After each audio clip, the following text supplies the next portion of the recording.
If I were to ask you what the colors of the rainbow are, what would be the first thing to come to your mind? How do you remember that? If I had to guess, I'd say Roy G. Biv. Now, while this and other mnemonics are nothing new, we can use these and create our own to teach your audience something new and make it stick in their mind. Studies have shown that learning releases dopamine in our brains, which aid us in remembering what was taught. And the reason why TED Talks are so popular is because every segment, new ideas and information are being presented.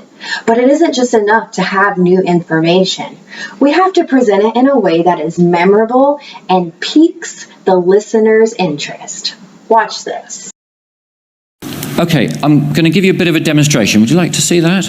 I spent all the time setting this up, so I guess I should. And I've gone and got some water from the River Cherwell and the River Thames that flow through here, and this is the water. But I got to thinking, you know, if we were in the middle of a flood zone in Bangladesh, the water wouldn't look like this. So I've gone and got some stuff to add into it, and this is from my pond. Right, we're just going to pour that in there. Okay, we've got some runoff from a sewage plant farm, so I'm just going to put that in there. Put that in there, there we go. And some other bits and pieces, chuck that in there. And I've got a little gift here from a friend of mine's rabbit. So we're just going to put that in there as well. Okay. Now, the Lifesaver bottle works really simply. You just scoop the water up. Today I'm going to use a jug just to show you all. Let's get a bit of that poo in there. That's not dirty enough. Let's just stir that up a little bit. Okay. So I'm going to take this really filthy water and put it in here. Do you want a drink yet? Okay. There we go. Replace the top. Give it a few pumps, okay? That's all that's necessary.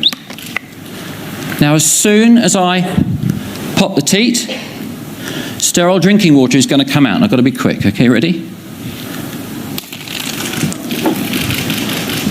There we go. Mind the electrics. That is safe, sterile drinking water. You're back. What Michael Pritchard did was paint a mental picture, reaching out to his audience's senses, engaging his audience's mind, and ensuring that they had a new memory connected to the information that he presented. Oftentimes, when we give speeches and presentations, our listeners can get really bored with just facts and data. But if the speaker can paint a vivid picture, even just a small example that illuminates a point, then it can help create a connection in the listener's mind. A mnemonic is an instructional strategy designed to improve memory of important information. This technique connects new learning to prior knowledge through the use of visual or acoustic cues. Watch how Helen Rice uses mnemonics to explain empathy. Imagine what implications there were if doctors, nurses, teachers, employers, parents, boyfriends and girlfriends could learn to be more empathic with each other. I created the acronym EMPATHY, which actually lends itself to remembering the key pieces of how we connect to people. So the E stands for eye contact. The M stands for muscles of facial expression. The P stands for posture. The A stands for affect. The T stands for tone of voice. The H stands for hearing the whole person. The Y stands for your response. It's not enough just to teach something new in your presentation. It's important to tie it in with painting the mental picture. Now, in our Talk Like TED book, Seth Godin mentions Put a different spin on your content. Give it a hook. Listeners will be far more receptive. It's exactly what Joshua Foer did in his TED Talk about memory. I'd like to invite you to close your eyes.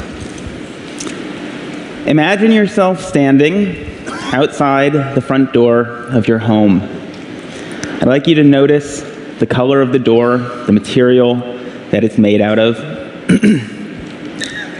Now, visualize a pack of overweight nudists on bicycles. They are competing in a naked bicycle race, and they are headed straight for your front door. I need you to actually see this. They are pedaling really hard, they're sweaty, they're bouncing around a lot, and they crash straight into the front door of your home. Bicycles fly everywhere, wheels roll past you, spokes end up in awkward places. Step over the threshold of your door into your foyer, your hallway, whatever's on the other side, and appreciate the quality of the light. The light is shining down on Cookie Monster. Cookie Monster is waving at you from his perch on top of a tan horse. It's a talking horse. You can practically feel his blue fur tickling your nose. You can smell the oatmeal raisin cookie that he's about to shovel into his mouth. Walk past him. Walk past him into your living room. In your living room, in full imaginative broadband, picture Britney Spears. She is scantily clad, she's dancing on your coffee table, and she's singing "Hit Me Baby One More Time." And then follow me into your kitchen. In your kitchen, the floor has been paved over with a yellow brick road, and out of your oven are coming towards you Dorothy, the Tin Man, the Scarecrow, and the Lion from The Wizard of Oz, hand in hand, skipping straight towards you. Okay. Open your eyes. The idea behind the Memory Palace is to create this imagined edifice in your mind's eye and populate it with images of the things that you want to remember. The crazier, weirder, more bizarre, funnier, raunchier, stinkier the image is, the more unforgettable it's likely to be. This is advice that goes back 2,000 plus years to the earliest Latin memory treatises.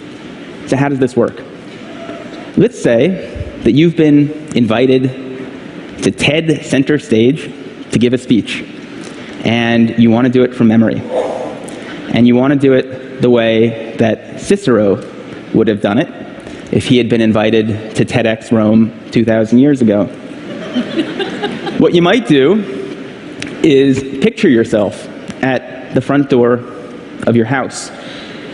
And you'd come up with some sort of an absolutely crazy, ridiculous, unforgettable image to remind you that the first thing you want to talk about is this totally bizarre contest. And then you'd go inside your house, and you would see an image of Cookie Monster on top of Mr. Ed. And that would remind you that you want to then introduce your friend Ed Cook. And then you'd see an image of Britney Spears to remind you of this funny anecdote you want to tell. And you'd go into your kitchen, and the fourth topic you were going to talk about was this strange journey that you went on for a year, and you'd have some friends to help you remember that. This is how Roman orators memorized their speeches. Not word for word, which is just going to screw you up, but topic for topic. And while there are a whole host of ways of remembering stuff in these competitions, everything, all of the techniques that are being used ultimately come down to a concept that psychologists refer to as elaborative encoding. And it's well illustrated by a nifty paradox known as the Baker-Baker paradox, which goes like this. If I tell two people to remember the same word, if I say to you, remember that there is a guy named Baker, that's his name, and I say to you, remember that there is a guy who is a baker, okay? And I come back to you at some point later on, and I say, do you remember that word that I had told you a while back? Do you remember what it was? The person who is told his name is a baker is less likely to remember the same word than the person who is told his job is that he is a baker. Same word, different amount of remembering. That's weird. What's going on here? Well, the name Baker doesn't actually mean anything to you. It is entirely untethered from all of the other memories floating around in your skull, but the common noun baker, we know bakers. Bakers wear funny white hats.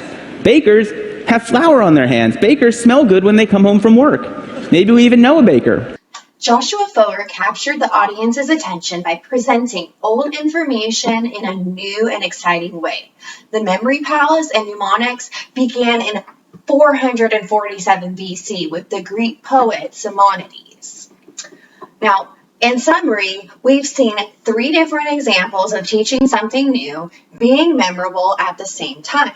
Michael Pritchard with his water demonstration, Helen Rice with her empathy mnemonic, and Joshua Foer with his memory palace technique and Baker example. Teaching something new while connecting with the senses, in my opinion, is the key to engaging and captivating your audience. Now, I've made my own mnemonic to help us remember some key points. Never cut people. Provide new novel information. Be creative and paint a picture. Remember this, and you'll be sure to enrapture your audience.